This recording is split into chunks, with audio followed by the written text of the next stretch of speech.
Pero realmente, donde tienes oportunidad de intentar cambiar las cosas, y lo marco esto, de intentar cambiar las cosas, es desde la inspección de educación. ¿Por qué?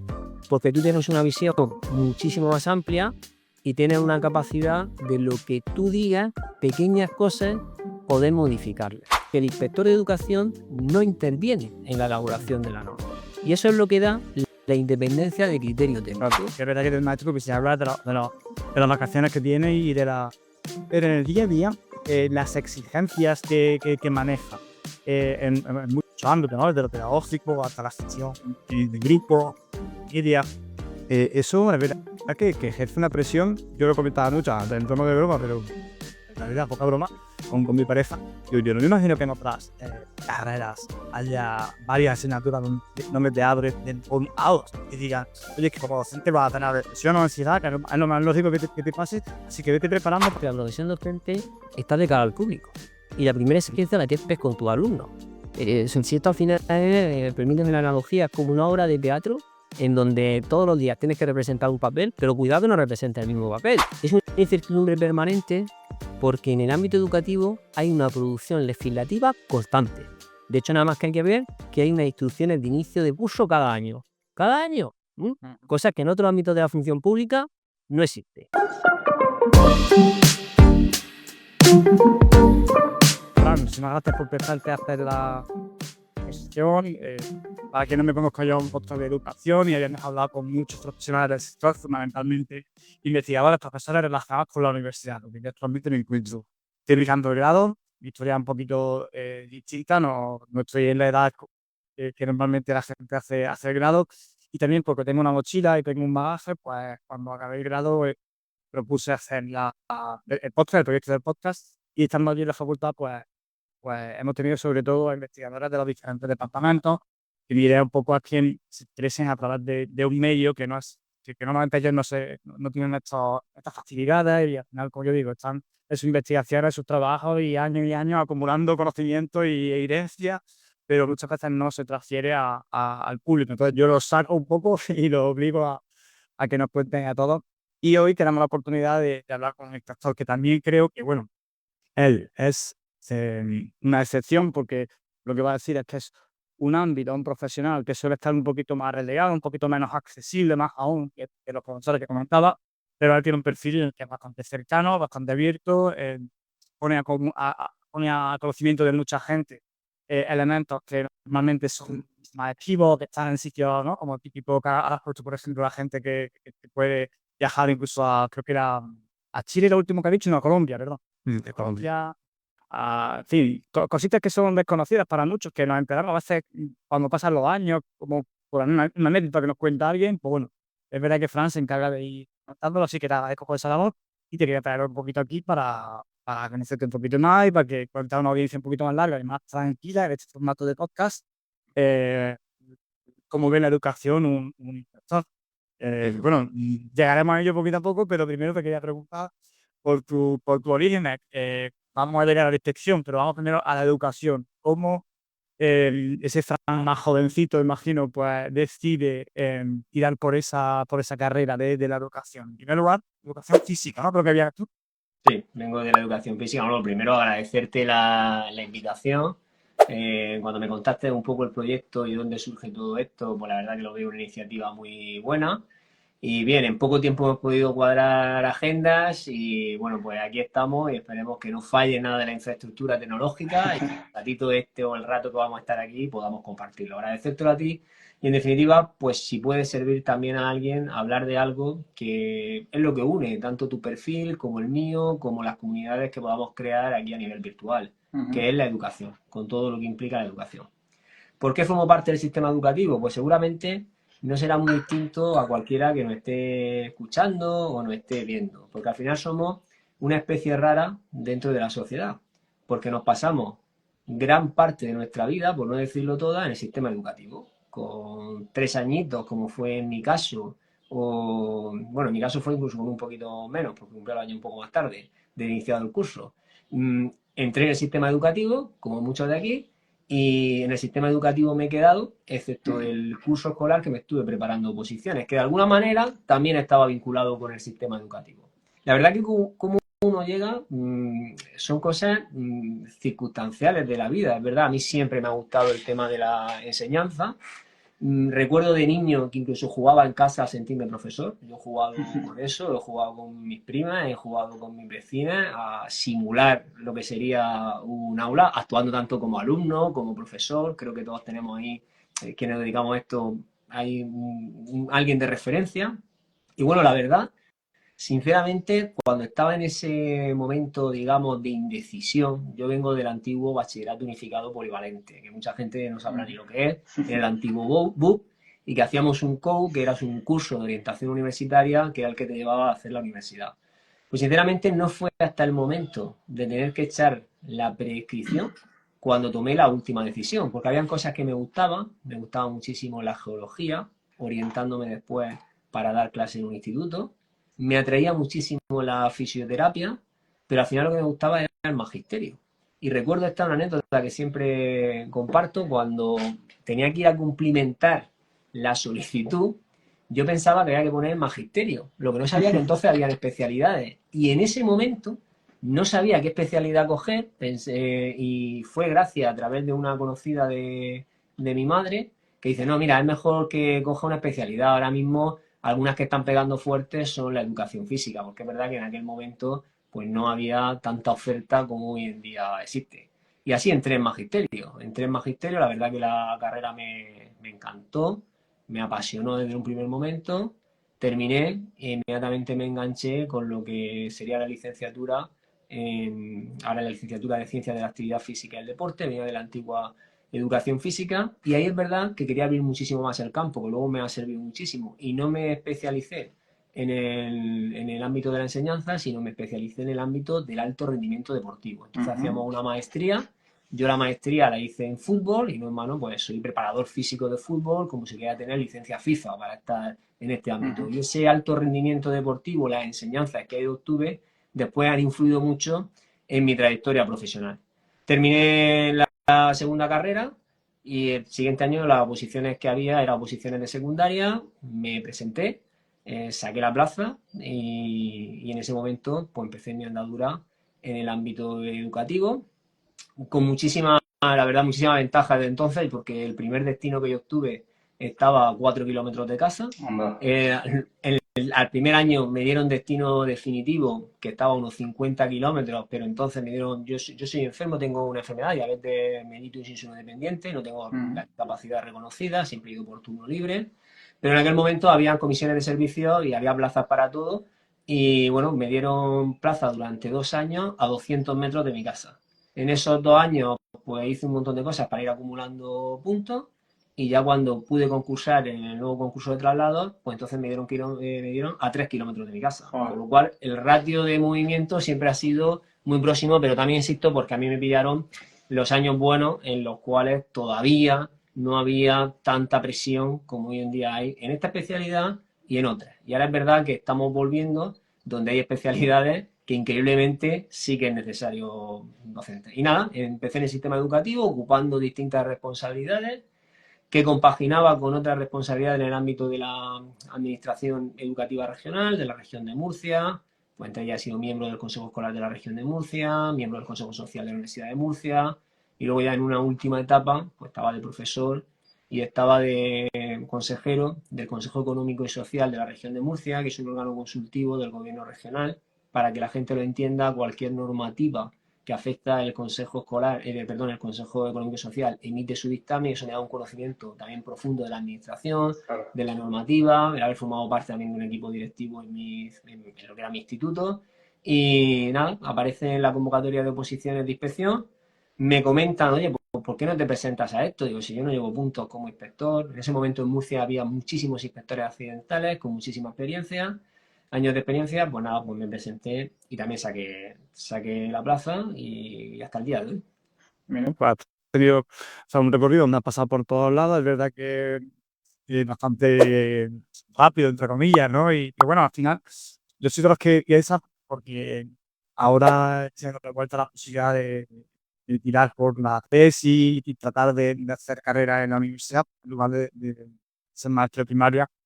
Y es verdad que tengo un poco de complejo porque siempre hay voces, no sin razón, que dicen, si no pisas una escuela, si no estás como breando, no sabes realmente. Y yo creo que hay en parte de razón, pero es verdad que tampoco por mirar una cosa 20.000 veces vas a ganar, a lo mejor las 5 primeras veces, ¿no? Si eres un poquito avispado, si te va bien, porque hay personas que se le da bien otras cosas, pero si tienes una mirada analítica y yo también vengo con recorrido, entonces interpreto en tu recorrido que has tenido tiempo de ver todo lo suficiente como para tener una mirada y hay utilidad que luego como inspector, imagino que te habrá venido de verlas, ¿no? Para poder tener pues, un criterio, ¿no? Que conozca bien, porque al final a los inspectores muchas veces, según sé, y ahora vamos a conocer mejor, según sé, los inspectores estáis en ramas muy amplias, ¿no? Muchas veces vuestra profesión a lo mejor no ha sido aquella profesión que vais a evaluar.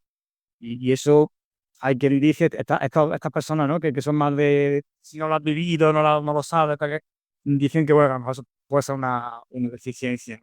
Pero bueno, está claro que el sistema y los procesos siempre son mejorables. En todo caso, tú cuando llegas a inspector me interesa mucho y vamos a ir desarrollando el proyecto, pero cuando llegas a inspector, ¿cuál es tu, vamos a decir, choque de realidad? ¿Cuál es tu expectativa, ¿no? Si es expectativa versus realidad. ¿Qué tenías tú en mente? ¿Qué ambiciones, expectativas, ¿no? Muchas veces cuando damos esos pasos es porque tenemos una idea de cómo son las cosas y creemos que podemos contribuir de alguna forma a esa idea, ¿no? Esa misión, ese objetivo.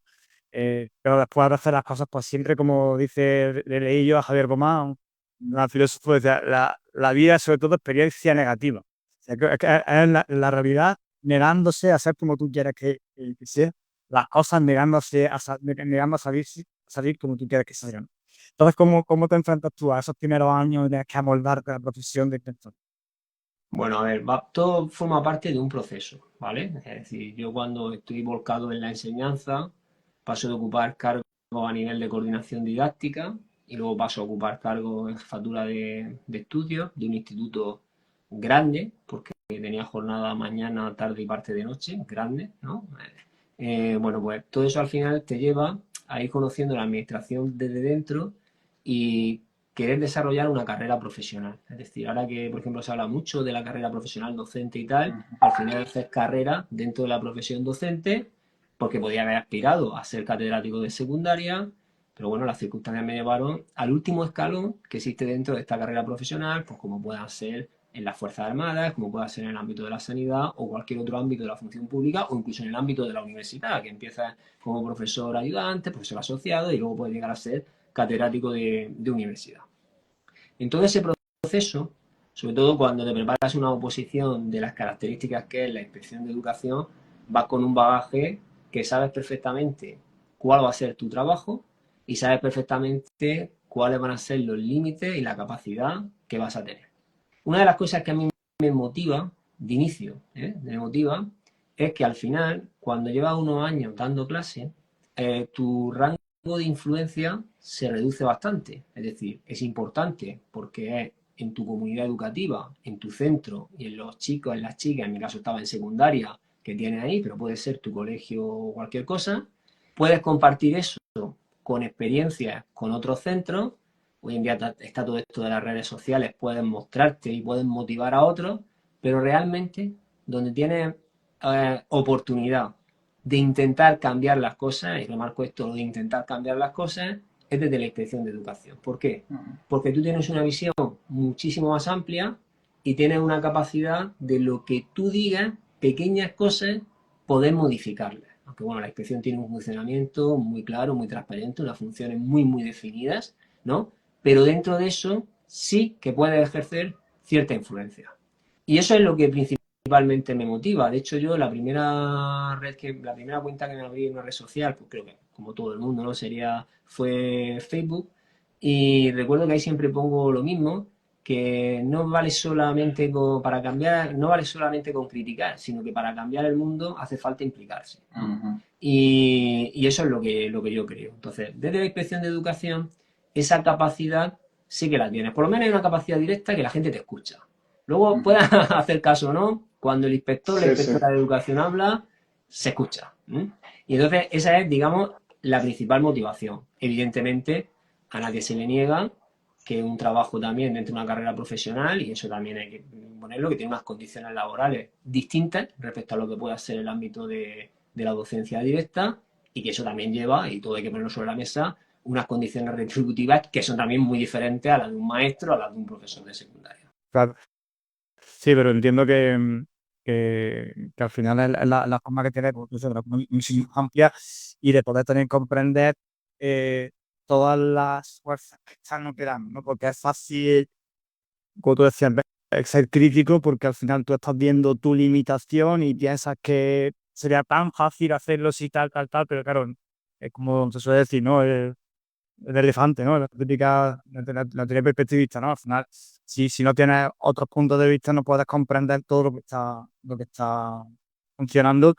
Y bueno, es verdad que la realidad se resiste a cambiar, pero sí que es verdad que cuando uno asume que dedicar la energía del cabreo, de la crítica, a construir. Yo tengo una amiga que siempre me lo decía, es que si estás en un colegio donde crees que se pueden hacer las cosas mejores y no para de quejarte, busca a alguien. Siempre hay alguien que tiene un tono un poquito más amable, que tiene unas ganas de hacer cositas y únete a él, porque ya en vez de poner la energía a lo negativo y que no vaya a ningún sitio, la energía positiva que los dos están, si tenéis dos de 20, pero ya son dos, y a lo mejor hay un tercero que se lo estaba pensando y ya lo habéis capturado en vuestra causa, y ya se empieza a generar una inercia, y de repente a lo mejor veis que sois 5 o 6, entonces verá que animo mucho, porque toda la profesión docente se encuentran muchas personas con esa frustración de que al final es una profesión, como tú dices, que es verdad que tarda muchos años en el mismo sistema educativo, y es raro, y sobre todo hay gente que lo que quiere es participar de la construcción de una sociedad mejor, en este caso con la educación,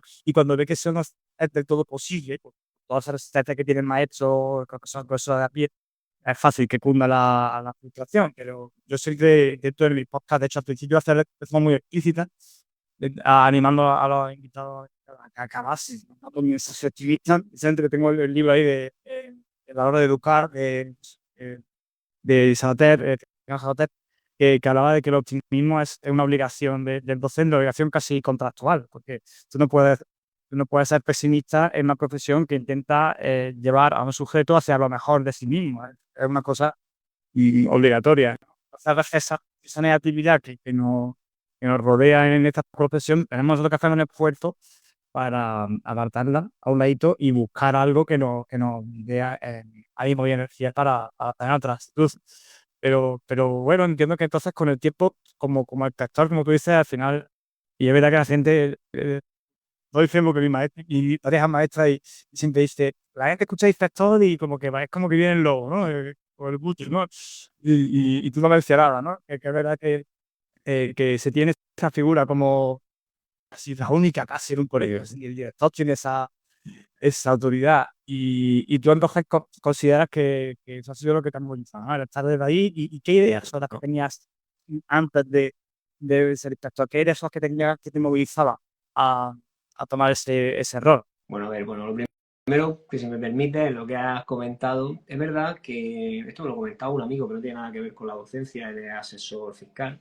Dice, es que al final la palabra inspector siempre lleva asociado el ponerte nervioso. Da igual que sea inspector o lo que sea, es decir, nuestra Para cuadrarte, ¿no? A cuadrarte. efectivamente, es decir, esto yo siempre pongo el mismo ejemplo. Tú vas con todo conforme con tu coche por la carretera, ves una patrulla de la Guardia Civil de Tráfico, te para y hay gente que ya solamente con verla le produce una respuesta fisiológica a su organismo donde se produce una sequedad en la boca, nerviosismo, alteración, como si hubieses cometido algún tipo de delito y lo único que vas es con tu permiso de conducir, con tu cinturón puesto y correctamente, ¿no? Y eso pasa a todo, es decir, desde gente que recibe una carta de la agencia tributaria donde nuestros compañeros de la inspección de Hacienda te hacen algún tipo de requerimiento o en una empresa privada que se presente un inspector o una inspectora de trabajo. Esa es una realidad y es una connotación que lleva asociada la palabra inspector. ¿Por qué? Porque a la gente nos cuesta que nos supervisen. Y es decir, tú estabas comentando el tema de la figura, de tener distintas visiones, que es lo que te produce el trabajo que tienes como inspector, pero es que ocurre en un mismo centro educativo, en un colegio o un instituto, ¿cuántos docentes no saben lo que se está haciendo en el aula de al lado? Ya no estoy hablando del colegio, del instituto que tienen al cruzar la calle o a unos metros o a unos kilómetros. Hablo dentro del propio centro. ¿Cuánta gente no produce cosas y contenidos de calidad que incluso en su propio centro o no lo comparte o es visto como el profe, la seño, el maestro guay, el rarito, ese tipo de cosas, ¿no? Claro, el inspector de educación, la inspectora, tiene una visión muchísimo más amplia. ¿Por qué? Porque es el único agente educativo que realmente sí que tiene capacidad y atribución para entrar al aula, para evaluar la práctica docente, evaluar la supervisión de algún programa o simplemente cómo se está llevando a cabo la programación didáctica, la programación de aula en un momento determinado. Con lo cual, esa práctica nos cuenta porque somos reacios a que nos supervisen. El ejemplo que te he puesto de que me pare la Guardia Civil de tráfico y parece que he incumplido algo y me pongo nervioso. Y como esto habrá gente que nos esté escuchando que sabe perfectamente y reconoce esa respuesta fisiológica que se produce directamente en el organismo ante esa circunstancia. Pues, ¿qué te digo ante un inspector de educación? Además, nosotros nos damos cuenta, o sea, porque no hay que perder de vista que la Inspección de Educación es el único cuerpo de inspectores del ámbito estatal que para poder acceder a él previamente has tenido que ser funcionario de carrera docente. En otros ámbitos tú puedes ser inspector de trabajo sin haber sido empresario y sin haber sido trabajador, o sea, directamente, Claro. ¿entiendes? Vale. Sí. Sin embargo, aquí, y con la modificación última de la LOE, mínimo tienes que acreditar 8 años de antigüedad como funcionario de carrera. Y eso ya te da una visión diferente, es decir, que para que alguien acceda al cuerpo de inspectores de educación, previamente ha tenido que pisar aula, ¿no? Ha tenido que pisar centro. Claro. Y cuando todos estamos en los centros, todos sabemos dónde están las virtudes y todos sabemos dónde pueden estar las distintas deficiencias. Si además, como suele ocurrir en un porcentaje bastante amplio, los inspectores y inspectoras de educación que acceden al cuerpo previamente han tenido experiencia como equipo directivo, pues eso, evidentemente, la visión es muchísimo mayor. Es decir, en otras palabras, aquí sí que eres cocinero antes que Claro, fraile, como se había dicho. Aquí sí, ¿no? Y esa es una diferencia que lo condiciona todo. Y en ese, ya te digo, en ese, es verdad que en un colegio pues se da ese tipo de dinámica y que al final está muy extendido. Yo ahora que estoy en el práctico justamente, pues el concepto de tu aula y que entrar en tu aula, lo comentaba, ¿no? Hay compañeros que me lo decían en el colegio, no, que hay compañeros que no les gusta que entren en su aula, ¿no? Es verdad que existe un poco esa sensación de yo con ¿no? Cada maestrillo tiene su librillo, yo con mi clase, tal y cual.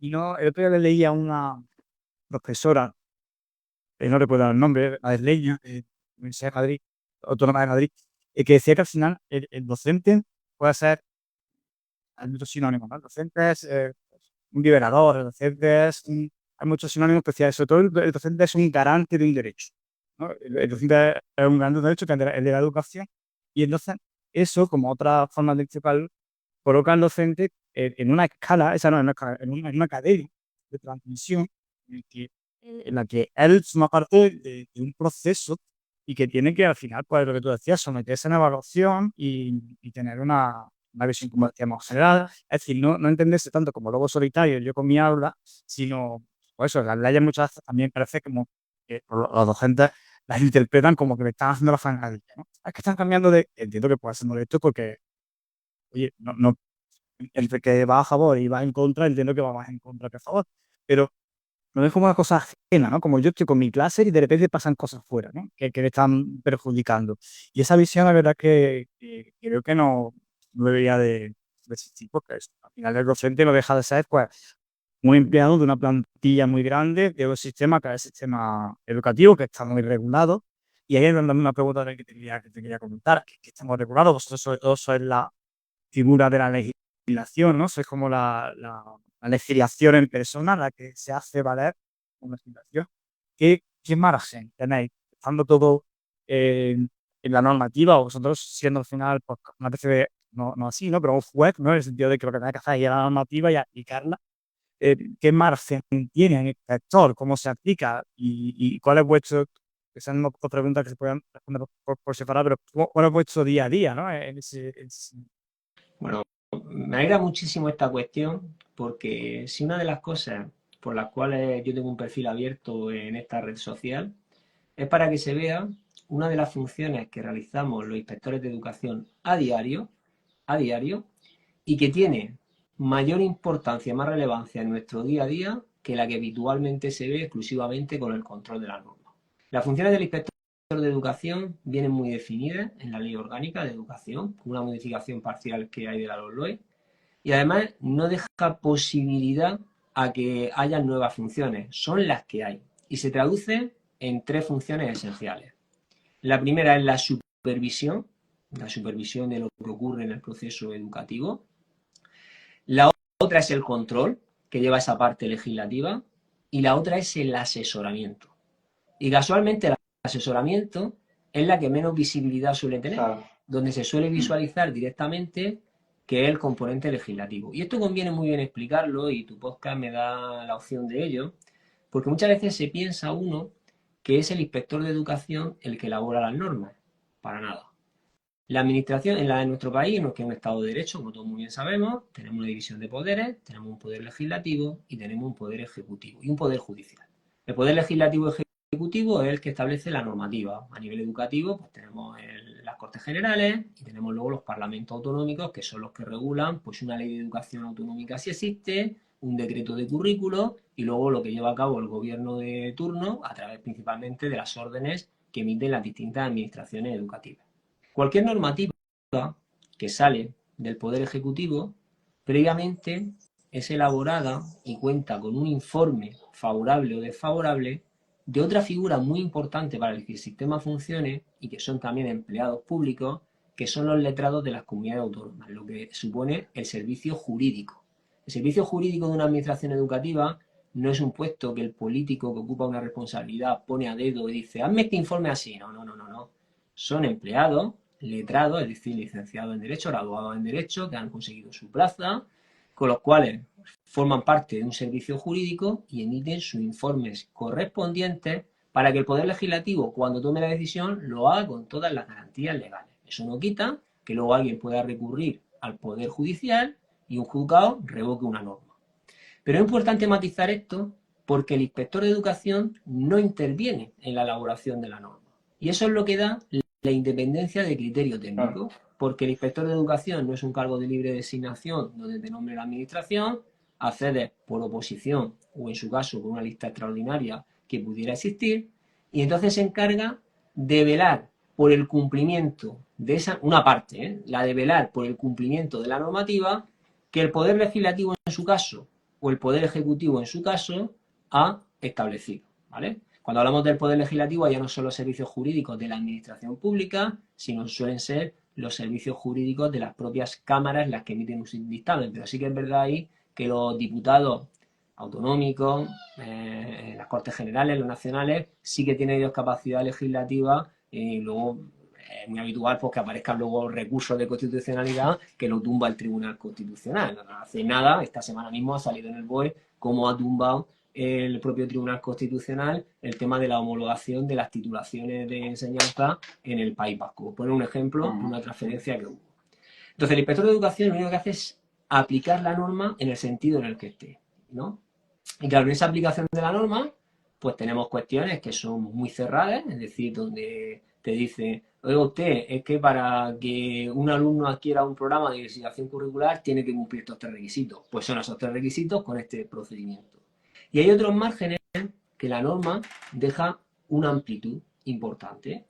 Por ejemplo, esto tiene que ver mucho, yo sé que esto a muchos docentes a veces les chirría, lo de la autonomía de centro, ¿no? Claro, esa es una ventaja, porque si estuviese todo tan cerrado, no te permite adaptarte a los distintos contextos. Y dentro de esa autonomía es donde el inspector tiene margen de actuación. Ahora bien, ese margen de actuación está ordenado. ¿Por qué? Porque las inspecciones de educación funcionan en base a un principio jerárquico. Es decir, hay una jefatura, que la jefatura sí que ejerce como jefatura, ¿no? Y establece unas uniformidades de criterio a la hora de aplicar una determinada normativa, ¿no? De hecho, la gente que no conoce esto, y lo explico y viene bien detallarlo, es cualquier informe que emite un inspector de educación viene firmado por él, pero siempre llevará la supervisión del jefe correspondiente, que es lo que garantiza que la Inspección de Educación como órgano, los pronunciamientos que tenga sean en esa línea. Y de hecho es algo que coloquialmente se suele decir. Cuando la gente dice, es que la inspección de educación me ha dicho, no dice Fran Norte o fulano o mengano, dice la inspección de educación. Sin embargo, cuando un docente dice cualquier cosa y va el alumno con eso a casa y dice, oye, mi profe de matemáticas dice... No, y eso es una diferencia importante. Y luego, hay que tener en cuenta que la inspección de educación funciona desde el punto de vista que inspecciona hacia abajo, hacia los centros, hacia arriba y hacia los servicios. Esa es la independencia de criterio técnico de la que goza el inspector y la inspectora de educación. Por lo tanto, ¿él es quien hace las leyes? No, es quien vela por el cumplimiento de la ley en los márgenes que hay y el primero que ve y observa si hay lagunas o contradicciones legales que existan, ¿no? que puedan haber. Pero teniendo en cuenta que esos son otros ámbitos de la función pública, que son los servicios jurídicos quienes velan por eso. Y en última instancia, quien sí que vela por el cumplimiento, porque las normas autonómicas cumplan con la normativa estatal, es la alta inspección de educación. En nuestra ley orgánica tenemos regulada lo que es la inspección educativa y la alta inspección de educación. La alta inspección de educación depende del Ministerio con competencia en política territorial, que no depende directamente del Ministerio de Educación, forma parte de las delegaciones del gobierno y son las que se encargan de supervisar que la normativa autonómica que emite cada comunidad autónoma cumpla con lo que establece la normativa básica estatal. Es verdad que aquí hay una diferencia, es un motivo de reclamación por parte de las organizaciones profesionales que regulan, en los cuales nos configuramos, se configura la inspección de educación, que es que uno puede ser alto inspector de educación sin ser inspector de educación, porque son cargos de libre designación. Es decir, yo puedo estar en un partido, entonces me coge y dice, tú vas a ejercer de alto inspector de educación aunque nunca tengas un conocimiento de esto. ¿Lo deseable que es? Pues bueno, pues que en los puestos estos de la delegación del gobierno, pues por lo menos vengan del cuerpo de inspectores de educación, por esta singularidad. Imagino que esto suele ser normal, ¿no? A lo mejor no siempre, pero si no de inspección, que tengan algún recorrido, ¿no? Bueno, sí, pero aquí hay de todo. Hay de Cuando todo, hablamos ¿no? de tipo de cargos, hay de todo. Los partidos políticos tienen una infraestructura de funcionamiento distinta y, bueno, ser puestos de libre designación pues tiene una singularidad propia. Pero crees que eso coarta al final, porque se entiende, o sea, yo entiendo todo ese procedimiento.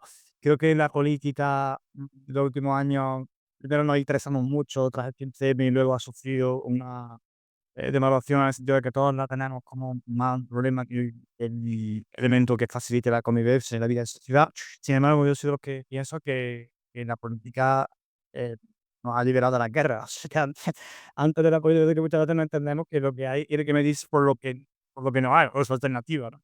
No por lo deseable, que sería un poco más bien el palo de la zanahoria, tenemos que dirigirnos, ¿no? Pero me refiero con esto que está bien que la política más que la dirección, porque la política se entiende que la gente ha votado eso.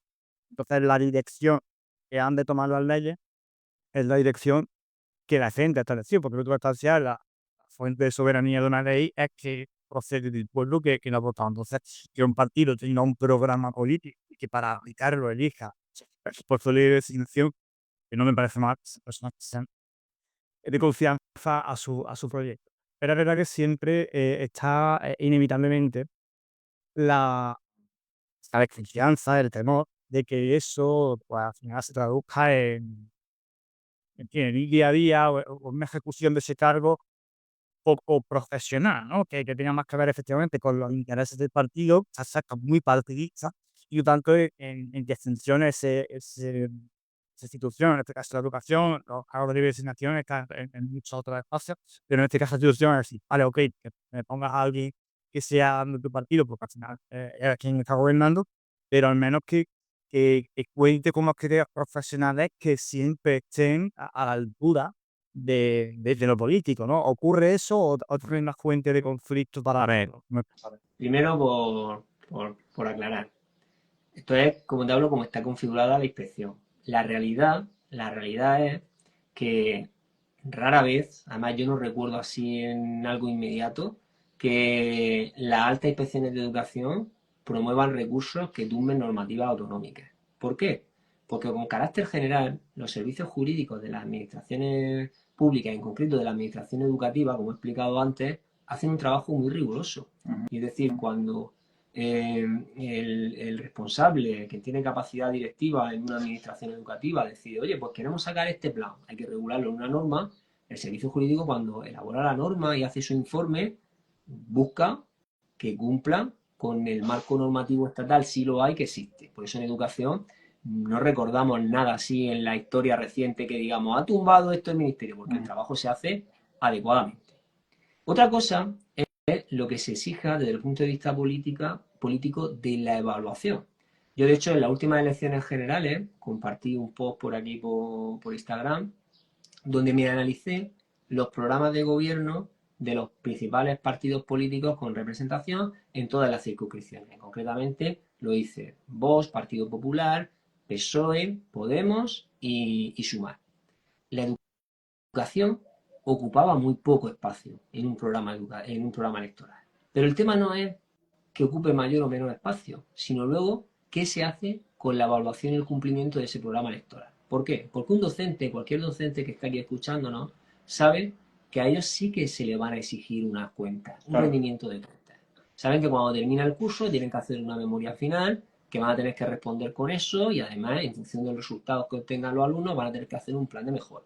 Saben que cuando reciben su informe de la evaluación de diagnóstico van a estar en el foco. Y lo saben sobre todo en un centro de secundaria que el principal foco lo tienen cuando los alumnos van en la prueba de acceso a la universidad, lo que tradicionalmente llamamos la selectividad, que de eso te pone en tu sitio. Te dice, oye, esto es una prueba externa, nuestros chavales que han ido aquí no han puesto en el sitio. ¿Qué ocurre? Que en el ámbito docente, el profesorado, el sistema, está sometido a una evaluación que no ocurre en el ámbito de la política, en el ámbito del poder ejecutivo y del ámbito del poder legislativo. ¿Por qué? Porque mira, desde el pueblo más pequeño llega el alcalde, la alcaldesa, llegan las elecciones y anuncia que va a hacer una rotonda porque en la entrada al pueblo hay una interconexión de caminos y eso sale a bombo y platillo, se recoge en la prensa local, si hay televisión local. Pasan los 4 años y se vuelve a anunciar esa rotonda. Es decir, no hay un seguimiento ni incluso en los medios de comunicación de aquellas cosas que se anuncian, cuántas veces se llevan a cabo. Bueno, pues esto en la profesión docente no ocurre. Y eso es una realidad. Por no hablar de la presión ya añadida que tiene el profesorado, del rendimiento que busca con sus alumnos por aquellos que son más exigentes, que son los padres y las madres. No nos confundamos. Entonces, esa es una realidad. El mayor jefe que tiene un profesor es la familia, ¿no? Hombre, vamos a ver, que nadie se le confunda, pero es que además se cuestiona todo. Se cuestiona todo. Desde el proyecto que está trabajando el centro con motivo del carnaval, resulta que en mi aula, en mi grupo, ha tocado hacer el disfraz no sé qué. No te preocupes que habrá alguien que cuestionará también eso. Que cuestionará que si en vez de pedir bolígrafos Bic, como este que yo tengo en la mano, pues pide un bolígrafo de no sé qué. Es decir, se opina todo. O sea, no nos engañemos. Y desde que tenemos los grupos de WhatsApp, pues ya ni te cuento. Es verdad que la profesión docente es una cosa que me gustaría hablar contigo. Mi experiencia como, bueno, ya lo veo en mi casa, porque como te digo, mi pareja es maestra, pero lo estoy viendo ahora en primera persona en los practicums con los profesionales con los que estoy.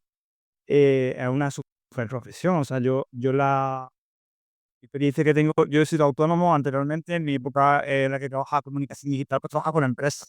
Tenía también tenía un elenco y tenía un abanico de profesiones que yo he visto, de ámbito, ¿no? Desde unas SPATs a artes marciales, es psicólogo, en fin, al final todas las profesionales, como se suele decir, pero creo que tiene sus contraprestaciones, también tiene sus cosas positivas, que de hecho tienen mucha más propaganda que las cosas negativas y por eso ahora mismo lo sacan a colación, ¿no? Porque es verdad que el maestro que se habla de las vacaciones que tiene y pero en el día a día, las exigencias que maneja en muchos ámbitos, ¿no? Desde lo pedagógico hasta la gestión de grupo, familia, eso es verdad que ejerce una presión. Yo lo comentaba mucho antes en tono de broma, pero en realidad poca broma, con mi pareja.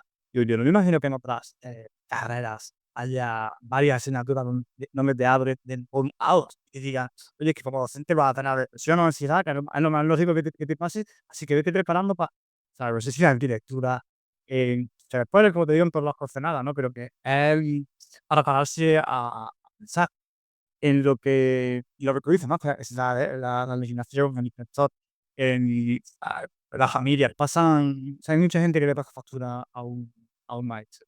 En ese sentido, la legislación, que es todo lo que te compete, considera, sobre todo, aunque no solo, considera que es un aliado o es más bien es un limitante o constriñe la actividad docente en el día a día, en la actividad pedagógica. Bueno, en primer lugar, vamos a contextualizar eso. Lo primero que no hay que olvidar que vivimos en un Estado de Derecho y un Estado de Derecho lo que garantiza el funcionamiento de los derechos, en este caso un derecho fundamental como es la educación, es la normativa. Es decir, sin una base normativo, pues no puede funcionar. Es decir, tú cuando eras autónomo y tenías tu negocio y llevaba gente trabajando, estaba muy claro que tú marcabas las directrices, los distintos perfiles profesionales. Y aquí se necesita algo que marque unas directrices, entre otras cosas, porque no olvidemos que el sistema educativo te conduce a la obtención de un título académico oficial y que ese título académico oficial tiene validez ya no solamente en todo el territorio nacional, sino en todo el ámbito de la Unión Europea. Con lo cual, la normativa no es que te perjudique, es una seguridad jurídica de que el trabajo que estás haciendo lo estás haciendo adecuadamente. Con lo cual, eso hay que verlo desde esa perspectiva. Ahora bien, no hay que negar, y es una evidencia, que la propia evolución de la sociedad y la propia regulación normativa en el marco educativo ha supuesto un incremento del trabajo burocrático que tiene que hacer el profesorado. Y lo vamos a ver de manera muy clara, ¿no? Que sí que es una garantía que tiene para el ciudadano, para el usuario del servicio público, y hablo en estos términos, de usuario del servicio público de la educación, que presenta una reclamación de calificaciones y hay que seguir un proceso donde hay que emitir una serie de informes que es un valor añadido. A eso le sumamos que el paisaje del alumnado ha cambiado bastante. Tenemos nuevas circunstancias que hace unos años eran impensables, como todas las situaciones de acoso escolar, que lleva un protocolo muy definido que genera un papeleo importante que hay que hacer ahí. Tenemos un traslado de desarrollo de funciones que se hace sobre todo a los departamentos de orientación educativa, que cuando van a tramitar las becas para alumnado con necesidades educativas especiales tienen que redactar su informe correspondiente.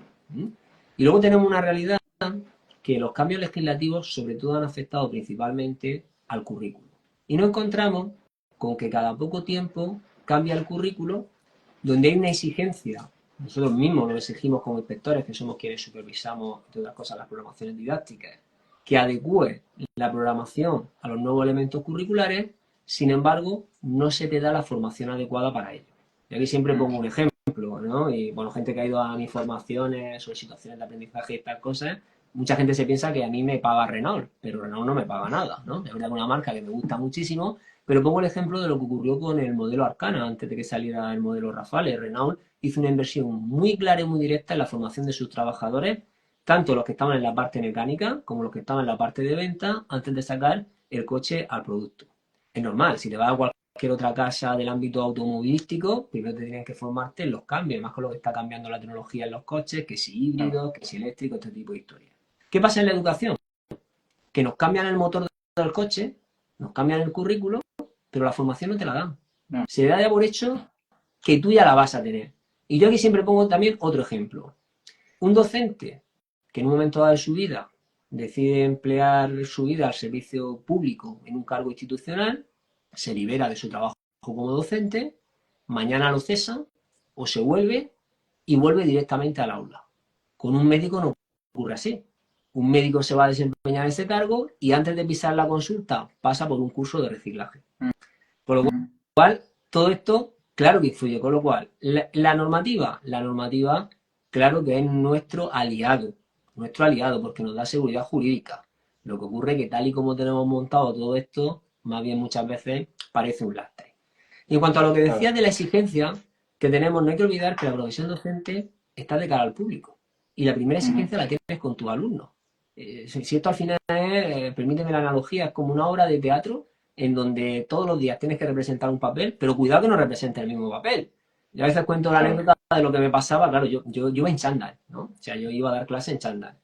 Y en el caso de la región de Murcia, bueno, que hemos pasado por distinta carga lectiva de la materia de educación física, lo habitual ya al final se redujo a 2 horas a la semana prácticamente, me llegó a pasar una cosa, que claro, yo tenía organizado mi chándal que me ponía cada día.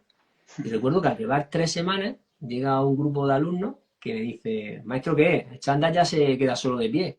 porque pensaban que todos los días iba con el mismo chándal, cuando realmente lo que no había caído yo en esas combinaciones, es decir, cuidado que los lunes te Claro, estás poniendo el mismo chándal, claro, porque que te está viendo dice, pues este es un cerdo, claro, ni claro, nada. claro.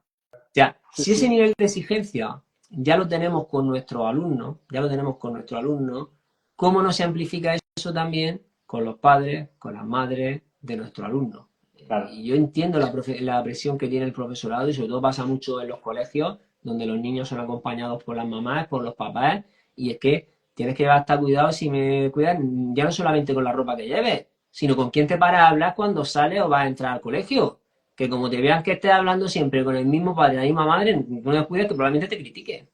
Ya, sí, es verdad, es lo que hablábamos antes, que tienes muchos focos de los que estás pendiente que te ponen en tu sitio y eso es, vamos, más que todo, todo ese conglomerado de elementos son los que te hacen funcionar y al final dar lo mejor de ti. No quiero avanzar porque hay muchas cositas que son interesantes, pero antes comentando una cosita que quiero que las narices, porque me comentabas justamente que el inspector se le tiene como una figura de autoridad aquí, ¿no? Que casi genera la respuesta el organismo que nos genera cuando vamos a un policía, la policía o Guardia Civil. Sin embargo, también está la parte de asesor, de consultar cualquier duda que tengan. Es decir, sería como una figura que combina la de ejerce, casi por una parte, aunque no del todo, pero también vigilante, pero a su vez es un compañero en el que puedes consultar, por el que puedes consultar dudas que tengas en cualquier momento. Pero es difícil, ¿no? Manejar, yo ya te digo, antes de que te bien, ¿sabes? Fue como una mente pues, que tenía ubicado, de también que esa forma de interpretar tu, tu perfil como tu rol como inspector da juego a lo mejor a, o sea, esa figura, igual que tú, te pones a decir, yo cuando veo un coche de la Guardia Civil, porque todos tenemos el imaginario, después a lo mejor habrá policía de cercanía que serán los más majos del universo, pero sí te tenemos como el fichero de, sí, entonces el inspector también traje, ¿no? Algo de pocas palabras, serio, sé como ese estereotipo, ¿verdad? Que tú en tu pez, se dan un poquito de que te llevo a aventurarte y a seguir como sigue haciendo actividad comunicativa en Instagram. Pero es verdad que tú rondas un poquito con ese cliché, pero no es lo normal. ¿Cómo se configura la posibilidad de ofrecer, por una parte, la corrección de un cese, la vigilancia del que tiene que proteger que la normativa se cumpla, pero también un compañero al que puede, digamos, al que puede requerir? Bueno, a ver, primero, está claro, para mí sí que creo que es muy importante que la inspección de educación esté donde está el debate, ¿vale? Y esto es algo que defiendo constantemente. En noviembre pasado, ahí donde estás tú en Córdoba, en la Universidad de Córdoba, tuve la oportunidad en el Congreso Nacional de Inspección de Educación que se celebra cada 2 años y tuvimos la sede allí en Córdoba, que por cierto nos acogieron de manera fenomenal, ¿eh? Tuve la oportunidad de impartir una ponencia en donde yo precisamente abogo por esto, por el papel formador del inspector de educación, sin descuidar los otros, cuidado, que son muy importantes, ¿eh? Son muy importantes. Pero creo que hay que estar donde está el debate y hay que exponerse. Yo sé que en mi propia profesión y con compañeros, pues también hay muchos detractores de esto. Y hay una cosa que es evidente, o sea, te puedes dar una vuelta por las redes que vas a encontrar muchísimos docentes, Ujú. pero cualquiera que nos esté escuchando o viendo, ¿cuántos inspectores de educación tienen un perfil abierto en Instagram? Sí, sí, vamos. Yo, de hecho, cuando te vi es que No me sé. pareció como un mirlo blanco. O sea, digo, "Ay, pues tengo que hablar con él porque es que no hay. Vamos, yo lo conozco por lo menos. Sí, Cuando digo solamente. cuánto lo tienen abierto para producir y crear Y contenido, crear contenido, ¿vale? Crear efectivamente, sí, sí. contenido y entrar en los debates. Porque a mí me gusta entrar en los debates. Y cualquiera que vea en cuestiones de debate que planteo, entro a los comentarios. Sí, sí, sí, Y sí. bueno, eso no quita que uno tiene que estar mentalizado en lo que está, porque también es verdad que recibo insultos con bastante frecuencia, sobre todo por la parte privada, pero a cualquier insulto, pues como siempre, una sonrisa y hacia adelante, ¿no? Eso hay Ujú. que tenerlo en cuenta, es decir, primero estar en ese foco de debate, porque se hablan muchísimas cosas por aquí y poder aportar también esa visión. Eso no quita que el inspector de educación no es el asesor exclusivamente del docente, es de toda la comunidad educativa.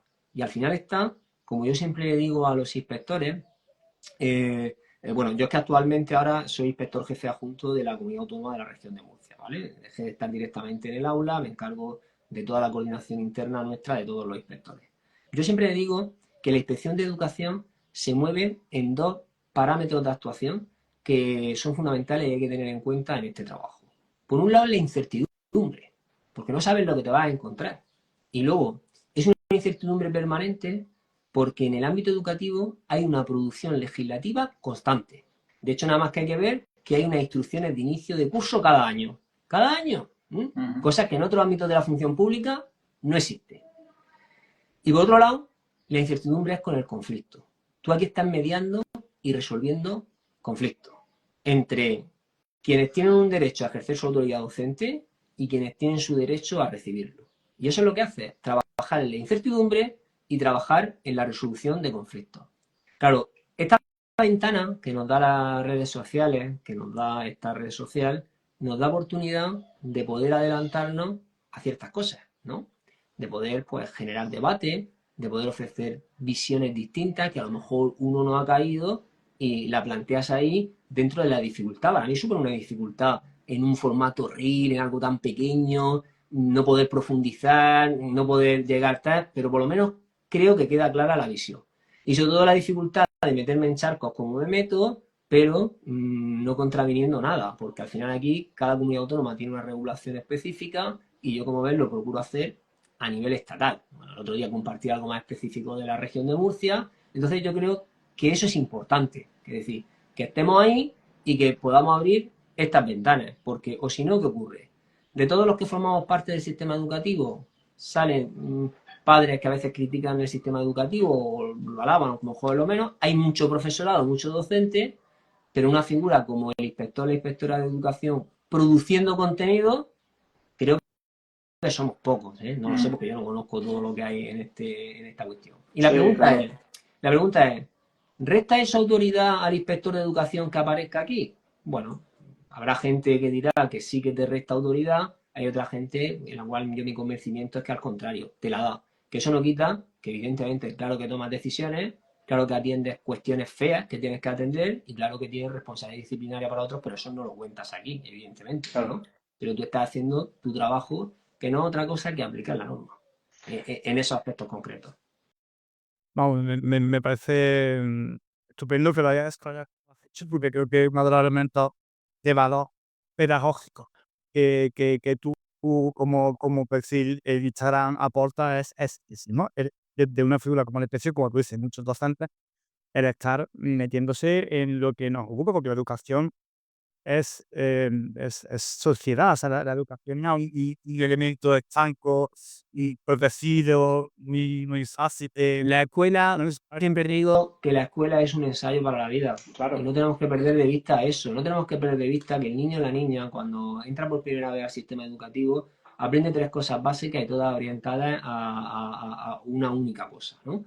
La primera cosa que aprende es que forma parte de una multitud. Es decir, tú al final estás en tu casa, tienes 2 añicos, 3 añicos, eres la persona a la que prestan atención tus padres, si convives con hermanos te prestan atención, pero cuando accedes al sistema educativo ya sabes tú que formas parte de una multitud. Dentro de esa multitud, la segunda cosa que aprendes es que está funcionando en un sistema donde hay refuerzos positivos y negativos. No me gusta utilizar la palabra de castigo y no, hay refuerzos positivos y negativos, donde una persona, que es la tercera cosa, te va a marcar la autoridad. Te va a decir que cuando llegamos a clase dejamos nuestra mochilita donde llevamos el almuerzo en esta fecha, nos sentamos aquí para hacer la asamblea y poco a poco vas aprendiendo ahí el funcionamiento de una sociedad. En donde la base, yo siempre lo resumo, la base del sistema educativo al final, si lo centramos todo mucho, lo que aprendemos cuando accedemos a la educación infantil es a trabajar la paciencia. Aquí hay un turno. Hay un turno de Sí, sí. preguntas, un turno de respuesta, un turno que me toca actuar, un turno para ir al baño, todo este tipo de cosas. Claro, luego todo eso se va modulando de aquí a allá, pero una representación de lo que es la vida en sociedad lo representa la escuela. La escuela es un ensayo para la vida en sociedad. Claro, de hecho, de los primeros trabajitos así que nos plantearon cuando llegamos a ya si pensamos que la escuela era mejor, peor, o igual. Y me parece muy interesante porque yo reflexioné que la escuela siempre es como cuando pones tu mejor, como Instagram, ¿no? Intentas poner tu mejor versión para ver si así conseguimos un poco de dialéctica cero positivo, ¿no? Intentamos siempre que las nuevas generaciones sean un poquito mejor, ¿no? Que no repitan los errores y están todas las normativas también, y cuando hacemos modificaciones sobre las leyes anteriores, que intentamos que no se reproduzca, sobre todo muy claro el tema de inclusión y diversidad, el tema de necesidades educativas, pero en muchos aspectos, ¿no? Intentamos que la norma evolucione para que las cosas que como sociedad nos hace sentirnos muy orgullosos se queden en el pasado. En tanto, en ese sentido, la escuela intenta reproducir lo mejor de esa sociedad del momento. Pero en otra instancia, justamente, está muy viva y está atravesada por la situación histórica, política, económica, evidentemente. Entonces, que el inspector sea sensible y que sea atravesado por todo eso y que desde esa posición esté en redes sociales, a mí lo que me parece que en un momento dado puede evaluarse precisamente por la composición inicial de Instagram, donde todo es mucho de didáctica. Nosotros, por ejemplo, desde mi país ellos maestros tenemos un enfoque pedagógico, más que didáctico.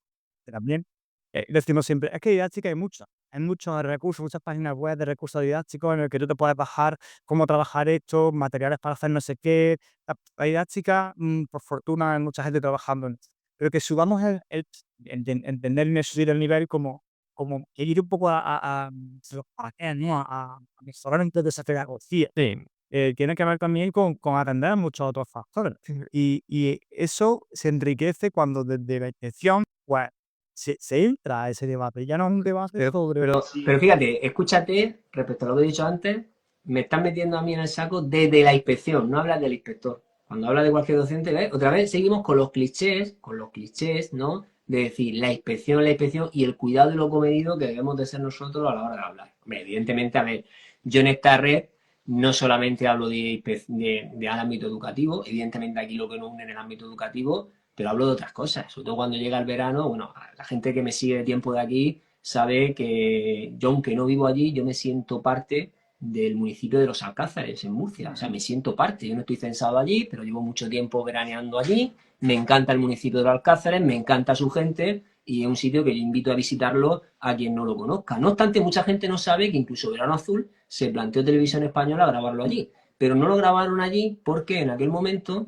resulta que el índice de probabilidad de lluvia era mayor en Los Alcázares que en Nerja y por eso principalmente está centralizado en Nerja Verano Azul. A mí me recuerda mucho al municipio de Nerja. Bueno, pues cuando llega el verano, sobre todo, aquí sabe la gente que yo admiro mucho la profesión de los churreros, porque hay gente que trabaja haciendo feliz a otros, ¿no?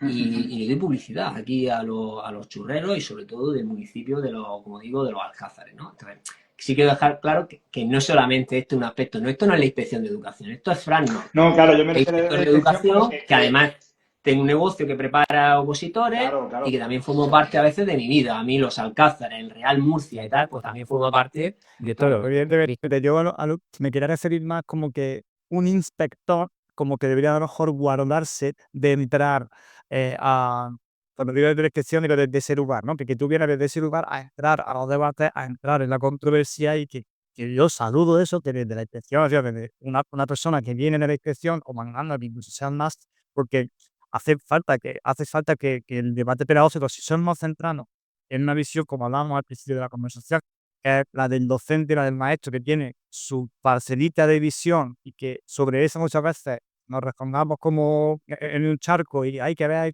pero si entra otra persona con otra perspectiva, al final el debate educativo, que es un poco también un poco el objetivo del podcast, el debate educativo adquiere una dimensión más granular. Pues sí, pero profunda. no solamente eso. Mira, piensa, por ejemplo, la LOE recoge en una disposición el hecho de que se instauren mecanismos de participación del profesorado de la enseñanza no universitaria en la formación universitaria del profesorado.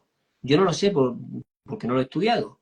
Es lo que conozco en el caso de la región de Murcia, donde tenemos 3 universidades, 2 universidades públicas, una privada y un centro universitario que está en Cartagena, que es el ISEN, que ofrece el graduado en educación primaria en distintas especialidades. Yo lo que conozco en Murcia es que no hay mecanismos para que el profesorado que está en el colegio vaya a formar al profesorado que está en la universidad. Entonces, uno, pues sí, vale, si todo esto de las redes está muy bien, pero donde realmente está el elemento sustancial, realmente, ¿qué se está haciendo? ¿No? Claro. Ya no te digo ya inspectores de educación, ¿eh? Ya no te digo inspectores de educación. Sí, pero al final, yo como cuando hablábamos un poquito estos días anteriormente para conocernos y hacer este podcast, entiendo que lo que hacemos muchas redes sociales es aparte de un granito de arena, contribuyendo en tanto que movemos en la dirección que nos interesa, pero bueno, las fuerzas por las que movamos.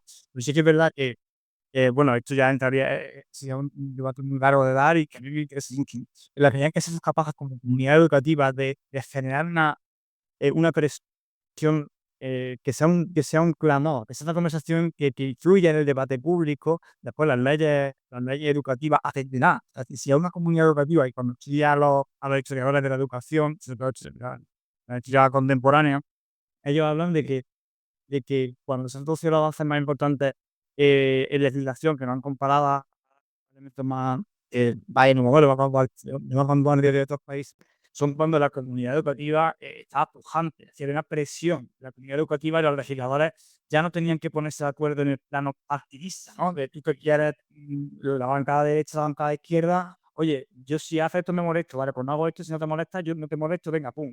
Pero es casi un empate a cero, y no hay progreso. Cuando la comunidad educativa tiene a través de sus medios de comunicación, eso es un debate muy interesante y que se entronca lo que estamos haciendo, que es cerrar nuestros propios medios de comunicación, porque no está escrito en ningún lado que son las grandes empresas que puedan tener medios de comunicación. Son una deriva que crear el sistema económico. El sistema político no viene derivado de otros medios de comunicación, solo sean. Entonces, como comunidad educativa, tener nuestros medios de comunicación, tener nuestros debates, para que cuando venga, y es uno de los terrenos en los que yo me quería meter contigo ahora, la reforma de la profesión docente, cuando venga este tipo de situaciones, tengamos el recorrido, digamos, la madurez para poder encima de la mesa unas cuestiones que para nosotros, en donde somos los que nos posicionan, son importantes y que se tenía en cuenta. Porque, como tú has comentado alguna vez que te he dicho, si quieres entramos en esto, me contestas si quieres a esta cuestión, pero la reforma de la profesión docente es algo que venimos sin atender desde hace mucho tiempo, y como venimos hablando, ahora se le exige más. De hecho, en la sociedad, cuando hay un problema, decimos, es que en las escuelas deberían de dar una asignatura que fuera nutrición, emociones, ahora con la inteligencia artificial, las tecnologías. Siempre que hay una cuestión en la sociedad que se nos escapa, es que en las escuelas deberían de dar.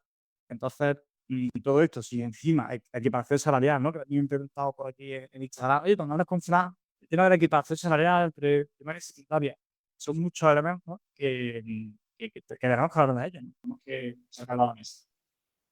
Bueno, a ver, pues la reforma de la profesión docente es la gran piedra angular del sistema educativo que nadie le ha puesto coto, ¿no? Y hemos tenido 3 intentos, porque al final, es lo que decía antes, cuando cambia la normativa, cambia desde el punto de vista curricular, de organización del sistema, pero nunca aterriza en el ámbito de la profesión docente. De hecho, no hay que olvidar que desde va a ser el año que viene, 20 años, seguimos con las mismas funciones atribuidas al profesorado. Las mismas funciones. Claro. Y de hecho, no hay que olvidar que desde el año 2007 hay un procedimiento de acceso que es exactamente el mismo.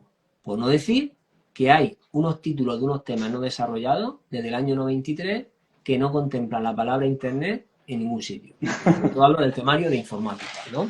¿Qué ocurre? Claro, es que esto uno no sabe nunca realmente cuáles han sido los motivos, pero nadie ha querido ponerle, como suele decir, el cascabel al gato. Y ahora mismo hemos tenido pequeños intentos. Uno, el ministro Íñigo Méndez de Vigo, ministro del Partido Popular, que intentó llevar a cabo una reforma de la profesión docente. Otro ministro de un gobierno socialista, Ángel Gabilondo, que también lo intentó a través del pacto educativo y que quedó absolutamente en nada.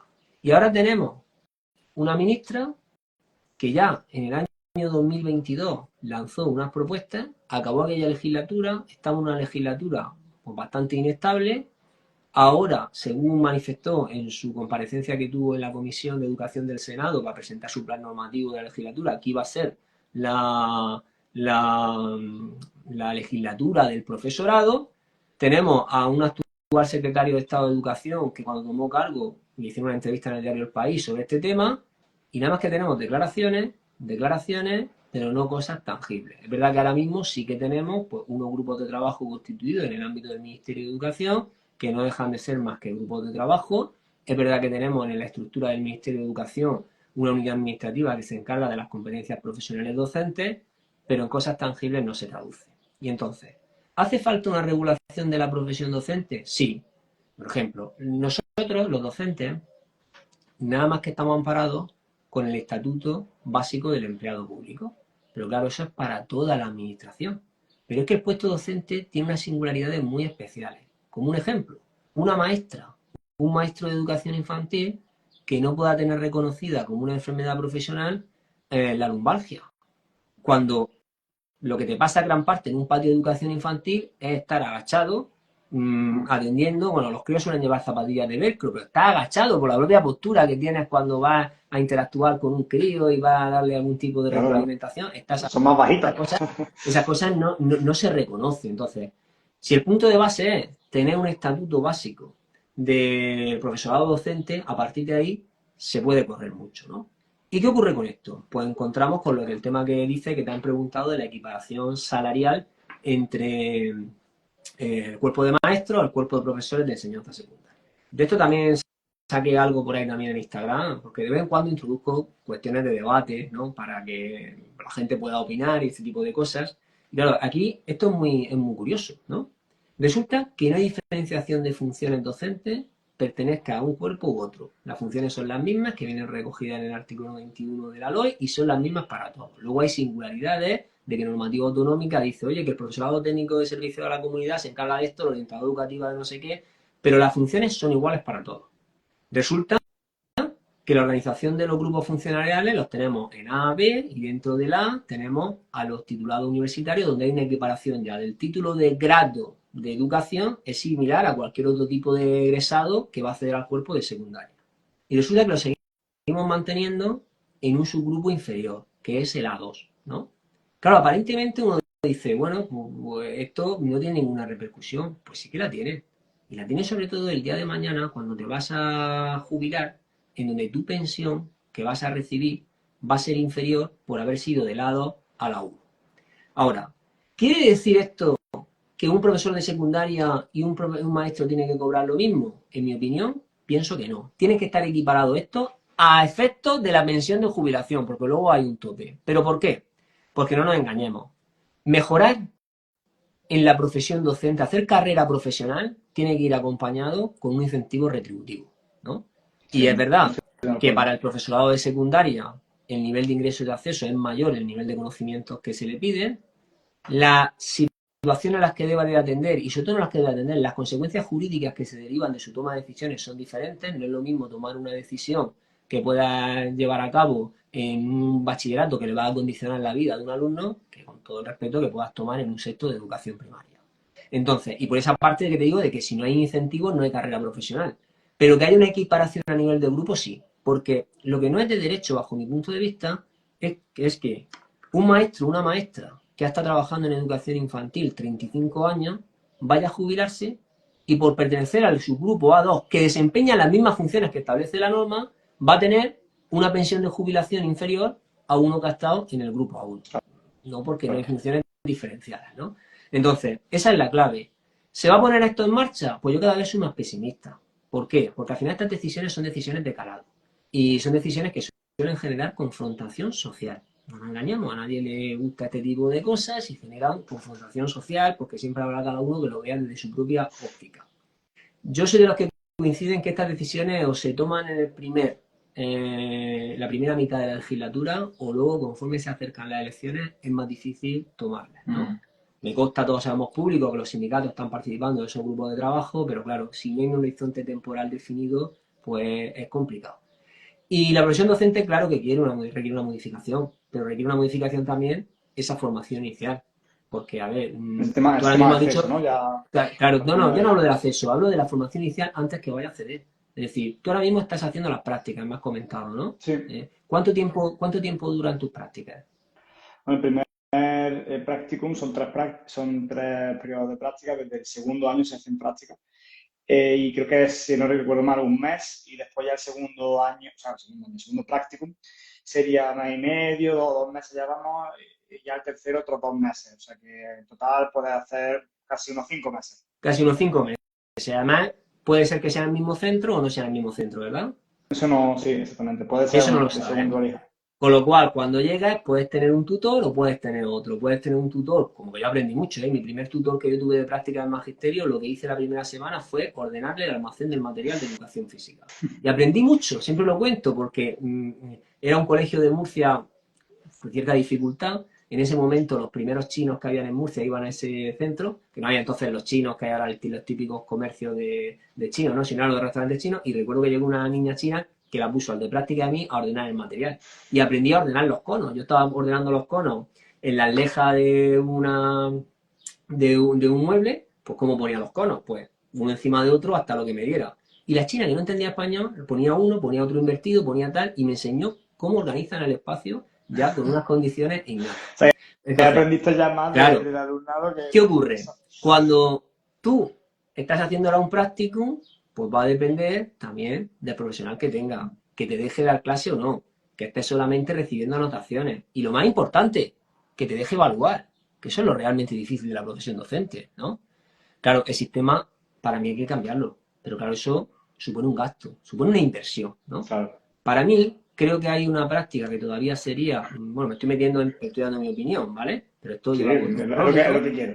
que yo soy de los que defiendo que en la formación de un futuro docente lo que realmente funciona es el aprendizaje-servicio. Es decir, que en vez de tirarme en mi formación un mes, 2 meses, que al final de los años, de los 4 años son 5 meses como mucho, durante un curso escolar yo tenga la opción de ir unas 4 horas a la semana, 4 horas a la semana, donde vaya a hacer un aprendizaje-servicio. Y que ese aprendizaje-servicio, que yo va integrado dentro de mi plan de estudio, tenga unas condiciones retributivas vinculadas al trabajo que yo hago de mi tutor. Es decir, que mi tutor tenga un incremento en su nómina, no si de 100, 150 euros, no lo sé, pero que haya una productividad para decir, no, yo es que aquí me estoy implicando en enseñar a esta persona que viene aquí y entonces ver el transcurso de todo un curso escolar, aunque sean esas 4 o 6 horas a las que sea. Y al mismo tiempo el centro se beneficia, porque obtiene un aprendizaje-servicio. Claro. Porque al final, uno cuando está haciendo la carrera en la universidad dice, bueno, pues yo ya sé que tengo este cole de referencia, y con este cole es donde voy a desarrollar todo esto. Porque bajo mi punto de vista, al final estos son parches, es decir, son catas. Tú estás haciendo ahora mismo una cata de un mes en un centro educativo y si tienes la suerte el año que viene que estar allí, bien. Hasta tal punto que tú no llevas un seguimiento con los alumnos. De hecho, te vas y los alumnos, ya se va el profe. Entonces, ese tipo de cosas, estoy diciendo una, ¿no? Que podrían haber muchísimas otras, Claro. pero evidentemente eso supone invertir dinero en esto. Hombre, está claro que el tema de los recursos económicos siempre, y bueno, al final, por muy cliché que sea, es la gran reivindicación, ¿no? Se tiene que dedicar más, dejar el tip a la educación, porque todo lo demás, al final, yo creo que, de hecho, salió, Javier Ruiz, ¿no? El típico periodista de la SER, en su momento dio la noticia de que el docente era el profesional que más horas está echado en España. O sea que ya con lo que hay ya se hace mucho y me consta que tanto en primaria como en secundaria y en universidad, o sea, yo tengo la oportunidad de contactar con la opción privada, lo normal, en todos lados, como se decir, nada, ya lo hemos dicho, pero lo normal es que sí mucho más horas, pero porque le hace falta, porque para que todo salga bien, al tener menos recursos necesitan echar más horas. Entonces, esto de los temas que te quería plantear también, ¿cómo ves tú eh, el el cierre de líneas, ¿no? Y esto entronca con otro elemento que, ya que has dicho que te prestas a meterte en charcos, te quiero meter en un charco, que es el del avance de la escuela privada, porque el cierre de líneas, decía, de hecho también hay una pregunta que han hecho aquí en el chat o anteriormente, en la historia. El cierre de líneas en Andalucía, imagino que en otras comunidades autónomas tiene que ser parecido. eh, sí, se le achaca mucho a la baja natalidad, que por cierto leí una noticia hace poco de que está repuntando y tiene que ver con que la gente tiene los hijos cada vez más tarde. Pero también tiene que ver con la apertura de cada vez más comercios privados y con la derivación de fondos públicos hacia escuelas concertadas. Es una realidad que también afecta y yo creo que a la línea de flotación de la educación como derecho y como pilar de la democracia. Y ya nos metemos en una cuestión que tiene mucho recorrido, en un chafre social y siempre tengo por ahí ese elemento que no lo quiero de vista, ¿no? Y a mí me supone un reto, ¿eh? Yo no tengo una opinión cerrada al respecto de esto, tengo algunas intuiciones y quería saber tu opinión, porque se cierran líneas en lugar de aprovechar para que en las clases haya 2 docentes, como un sistema que tiene a lo mejor en Inglaterra ya funciona así. Dice, bueno, sacamos líneas, pero si siguen metiendo docentes, en las clases ponemos más apoyo porque queremos, además, que el alumnado con necesidades esté incluido en las clases, no en clases, pues, necesitamos más docentes, pero a su vez también financiamos la privada. O sea, ¿cómo afrontamos esto? Bueno, a ver, son dos cuestiones distintas, aunque parecen Están relacionadas, ¿de acuerdo? Para mí, el debate profesor de la pública o privada, no entro en ese debate por lo siguiente, porque los dos son exactamente igual y los dos se desviven por sus alumnos. Y es más, no hay que olvidar que la enseñanza privado-concertada se creó en el año 1985 con la Ley Orgánica del Derecho a la Educación, que permitía y permite cubrir las necesidades de creación de un centro educativo allá donde la administración pública no puede llegar. Y además, como inspiración del trabajo cooperativo, donde surgen las cooperativas y en concreto las cooperativas de enseñanza, es ideal. Un grupo de profesores que se constituyen como socios cooperativistas para sacar adelante su proyecto educativo, donde el ayuntamiento pone a disposición unos terrenos para que ellos, con su dinero, construyen un centro educativo que luego se financia con fondos públicos. ¿Para qué?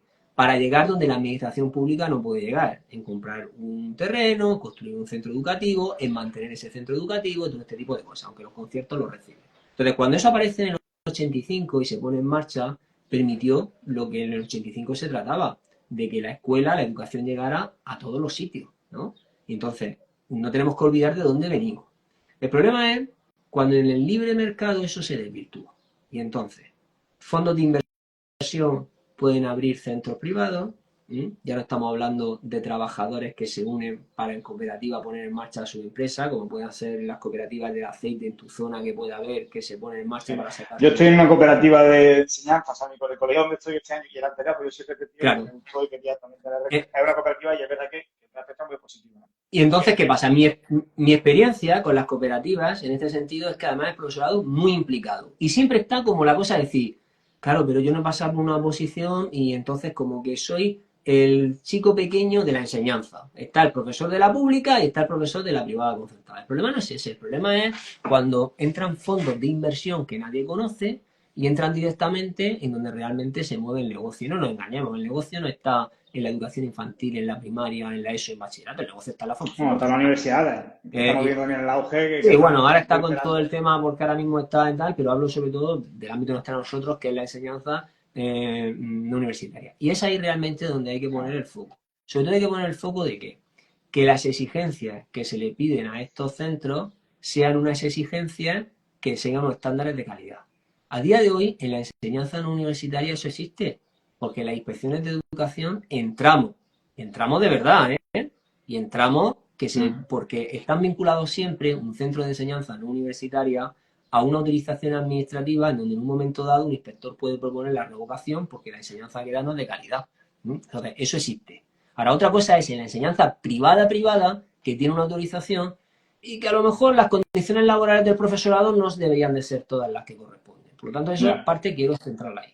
Y luego, la segunda parte del cierre de línea, esto también depende de cada administración educativa, que lo vea la disminución de la natalidad y la población escolar como una oportunidad o bien como una decisión de quitar en la pública para dar en la privada, ¿no? Y claro, aquí depende muchísimo de los territorios y de la convicción de quienes puedan estar en eso. Yo, por ejemplo, lo digo porque aparte es abierto, es público y nadie que esté aquí escuchando, yo lo conozco directamente de la región de Murcia. Quizá a lo mejor en la región de Murcia es que tiene una particularidad que desde el consejero y todos los que están dirigiendo la Consejería de Educación son docentes, con una idea muy clara, son docentes, y son docentes de la pública, desde los directores generales, directora general, secretaria general, consejero de Educación. ¿Y qué es lo que están haciendo? En la región de Murcia no se están cerrando colegios, ni se están cerrando realmente líneas como tal. De hecho, por ejemplo, en secundaria los cupos lo hace cada centro con los marcos que te da la norma. Se trata de aprovechar eso para disminuir la ratio. No conozco la singularidad propia de Andalucía. Evidentemente, en Andalucía es donde más población escolar hay, donde más centros hay en proporción con todo el resto del país, pero yo creo que hay que aprovechar esta circunstancia para, si realmente apostamos por la educación, porque sea una apuesta real, y aprovechar esto para disminuir la ratio que es uno de los aspectos que influye en la calidad de la educación, ¿no? O sea, esa cuestión Claro. hay que tenerlo siempre esencial. Vale, pues yo, por no saltarme, lo que pienso también cuando pienso en privada concertada, que he dicho una concertada y mi compañero, que sí, todavía no soy profesor, pero más maestro, sí que están nomenclaturas, pero bueno, son geniales y no voy tanto a la motivación suya, sino al papel que ocupan en el sistema, como hablábamos antes, de una visión más sistémica, ¿no? Porque la segregación también es un fenómeno derivado de la escuela pública y de la escuela concertada, que tiene unos efectos en la escuela pública. Al final, las escuelas públicas van concentrándose en aquel alumnado que no entra en la privada o que no entra en la concertada porque también tienen peores selección. Y eso es verdad que en términos globales, pues me preocupa, más allá de la buena voluntad del maestro o de la maestra. Pero bueno, ya por ir concluyendo, porque se acerca un poco la hora que ya me has comentado de cerrar y no quiero dejar de hacerte dos preguntas, una de muchos lados y otra de ningún calado, más anecdótica, pero quiero preguntarte más gracia. En la primera, y continuando con esto que estamos hablando, y te doy la oportunidad de responderme a esto que te he dicho de la segregación, es si Fran Nortes fuera ministro de Educación, eh, una pregunta con dos partes. ¿Qué harías? Ya nos comentado algunas cosas, puedes referirte a ella y expandirlas por otro lado. ¿Qué harías? ¿Y qué resistencia crees que tendría?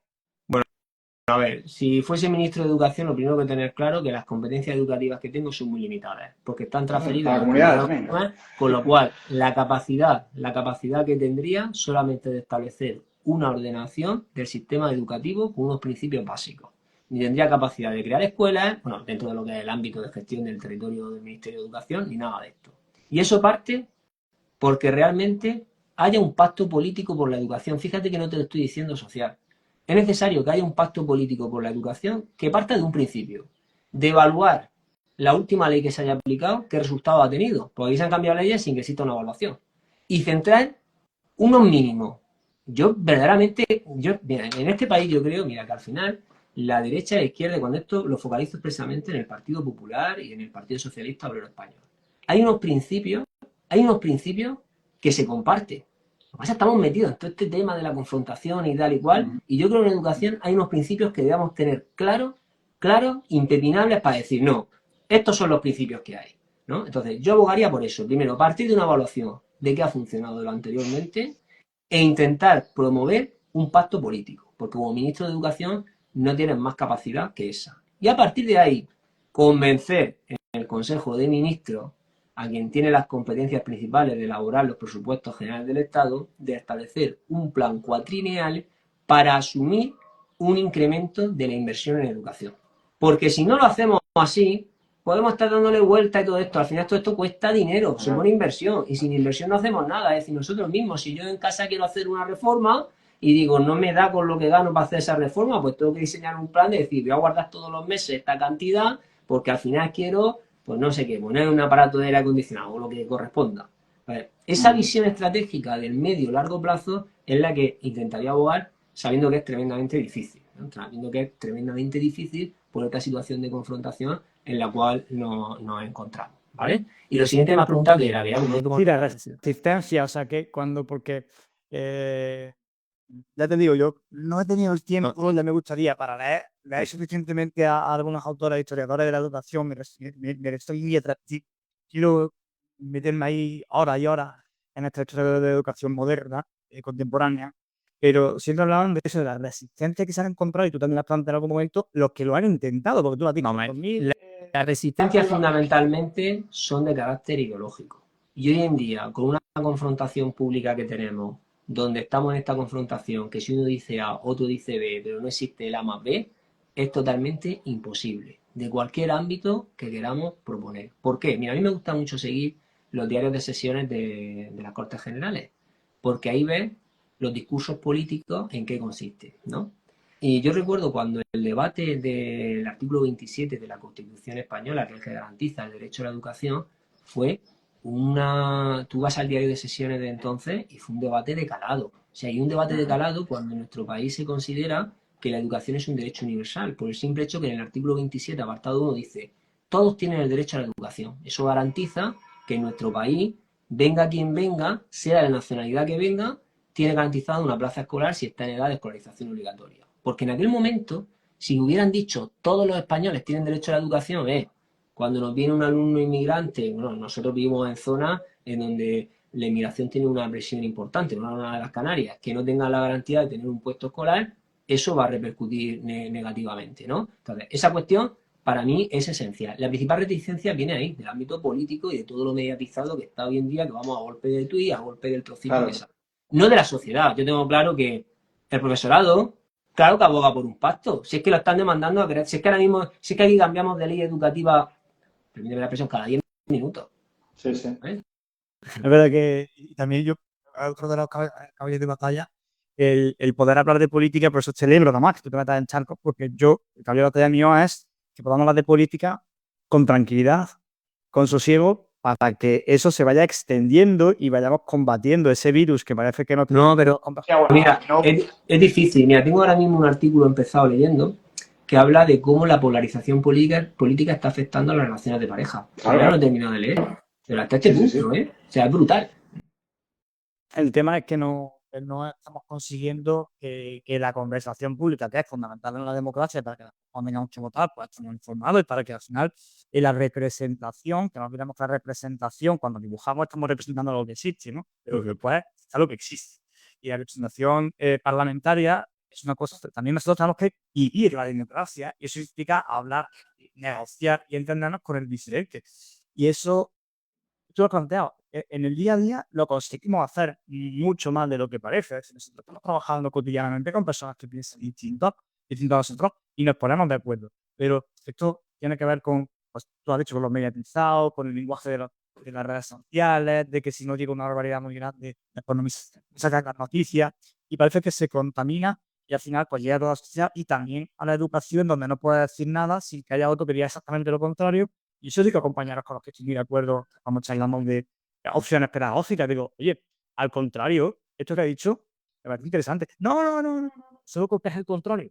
Y digo, oye, pero es que esto, en concreto, si tú lo traes aquí, oye, tú puedes encajar todo lo que tú piensas realmente. Pero hay un no de partida que impide que nos entendamos. Entonces, también Hace falta, lo que te decía antes, de cultivar la paciencia, que es lo primero que poco a poco nos va enseñando el sistema educativo, de poder tener espacios para una conversación sosegada, pues como ahora mismo hemos tenido este rato, y hace falta eso, pero sobre todo tiene que partir en un convencimiento de que se pueden confrontar las ideas, se pueden establecer los distintos puntos de vista y con un ámbito siempre de aprender.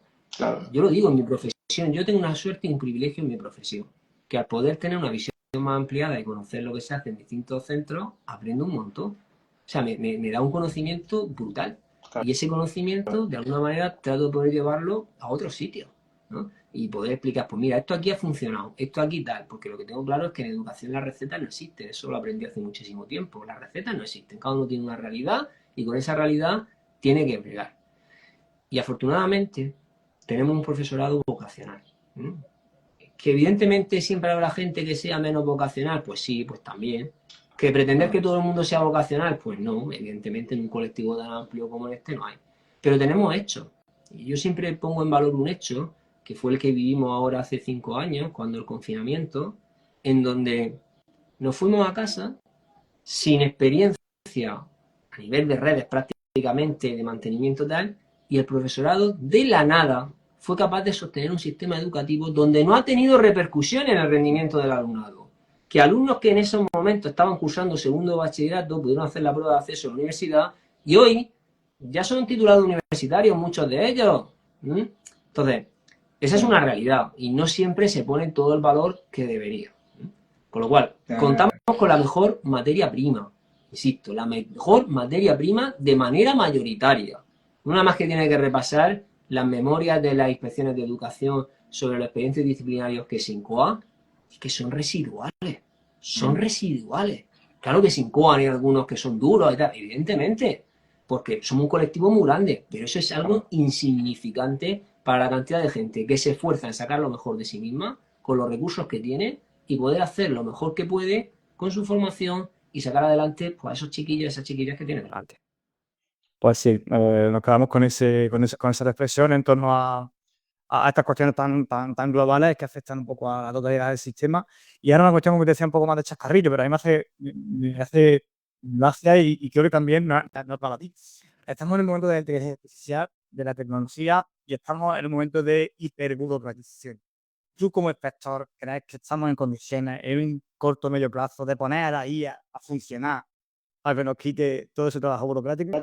Bueno, a ver, yo como dice una amiga y compañera mía, dice, estoy ya aburrida, ¿no? Porque hoy en día parece que encontrar una formación donde no aparezca la IA, a ver, evidentemente esto es una revolución tecnológica que está por venir, pero yo no creo que vaya a cambiar la labor del profesorado. Va a ayudar si lo sabemos utilizar. Va a cambiar ciertas formas de metodología, que en otra conversación si quieres podemos entrar, pues ya sabes que te he dicho que la hora me tengo que ir Sí, a la sí, silla sí. porque me esperan en un sitio. Pero hay una cuestión que yo creo que no va a cambiar por el simple hecho de que la inteligencia artificial a día de hoy no modifica la capacidad cognitiva del docente para tomar decisiones. Y lo ejemplifico. Cuando un maestro, una maestra, un profesor llega al aula, en ese momento ya está evaluando y sabe si los críos vienen más o menos cansados, si están más o menos dormidos y lleva su plan de sesión, pero tiene que cambiar. O a lo mejor por un incidente que ha ocurrido después del recreo. ¿Llega la inteligencia artificial a ese nivel? Pues claro que no llega a ese nivel, ¿no? Claro. Con lo cual, esa parte hasta ahora no existe. ¿Qué es una revolución? Pues yo siempre digo que será una revolución como cuando las primeras Thermomix, que parecía que la Thermomix iba a cerrar restaurantes y que ya no iban a haber chef. ¿Y qué ocurre? En todos los restaurantes y en los mejores está integrada la Thermomix, pero al final hace la labor del chef que te tiene que presentar el plato y te lo tiene que dar. Pero para eso hay que saber utilizar esta tecnología. En mi época se decía que iba a cambiar todo por una página web que surgió que era el Rincón del Vago. Algunos muy jóvenes ni lo conocerán. Pero el Sí, Rincón sí, del sí. Vago, el Rincón del Vago quedó en la nada y esto ha seguido exactamente igual. Que sí que cambia la forma de dar clase y cambia sobre todo la forma de evaluar, sobre todo en niveles superiores, sí. Porque ahora pedirle a un chiquillo que a lo mejor haga una presentación, te la va a hacer la IA, pues a lo mejor tienes que buscar otra fórmula donde esté menos Realizado por ahí. Claro, claro. Sí, yo en ese aspecto siempre lo que pienso es que tendrá más lugar las exposiciones orales y las preguntas. Que tú expongas y el te pregunte, porque ahí ya tú te has podido Sí, pero ayudar que de ella. Pero que realmente ya te digo, nos daría para otra conversación, porque la Sí, raíz sí. del error está en la cuestión metodológica y sobre todo en la metodología vinculada con la evaluación. Mientras que no cambiemos el foco de cómo evaluar y calificar a los alumnos, al final cada uno puede ofreciendo metodologías más innovadoras, más tal, que la realidad es la que es. Mientras que trabajemos para certificar notas, pero eso daría, vamos, para Sí, otra sí, conversación. Yo no quería entrar tanto en esto como un poco el tema de los programas informáticos, de muchas veces sí, muchas cosas, digo, de chis, pues ahora con la IA, yo no lo nombro la metodología, aunque al final no me he ido por ahí, sino por el tema ese de todo lo que son la evidencia y todos los, pues aquí tenemos el Seneca, no sé si puse tener otro programa, pero al final, digo, bueno, pues que actualicen toda esa parte informática, que introduzcan la IA para que en vez de echar de 3 horas, porque eso es lo que se supone que la IA trae mucho trabajo, el echar menos horas, ¿no? Porque automatiza procesos, agiliza procesos, en vez de echar 4 horas, pasar 1 hora y media, entonces gano 2 y media para procesos pedagógicos. Yo un poco más por ahí. Pero bueno, es verdad que lo has planteado de una forma que tiene mucho recorrido y que no tenemos mucho más tiempo. Te agradezco. Te agradezco mucho, Fran, la disponibilidad y ya nos marchamos. Yo simplemente quiero, como el resto de invitados, que acabemos lanzando un mensaje optimista y que la comunidad educativa, al final, pues, como tú decías, son gente con una nota de arriba muy buena, pero en ocasiones, al final, las circunstancias nos frustran un poco y este tipo de conversaciones, por mi parte, que nos nutran de ideas, de reflexiones, pero también de un ánimo positivo. Así que si quieres cerrar con un mensajito de optimismo para los que nos Pues mirad, que dentro de las dificultades que existen ahora han sido las que han existido siempre. Un maestro de escuela, una maestra de escuela siempre ha tenido dificultades para poder bregar por su profesión. Pero estas dificultades no tenemos que perder de vista que estamos en una situación de privilegio para intentar cambiar las cosas. Porque todos los que estáis escuchando y viendo esto, si ahora mismo pensáis en alguien que os marcó la vida durante la infancia, durante la adolescencia, ¿por qué os dedicáis a esto? Siempre, siempre, siempre está la figura de un maestro o de una maestra. Siempre. Lo recordamos de manera entrañable. Y eso mismo es lo que tú en tu día a día, con todas las dificultades, con el cansancio, el agotamiento, con todo lo que tienes, muchas veces no somos conscientes de que estamos creando la misma figura con quienes tenemos delante. E incluso con lo que hacemos por aquí. Puede ser gente que a lo mejor me escucha y que se anima a ser inspector o inspectora de educación el día de mañana. O a lo mejor directamente no. Pero es que tú estás proyectando eso también para, igual que me pasaba a mí de pequeño cuando jugaba a ser profe, pues lo hacía simulando a esos maestros que tuve en la escuela. Claro.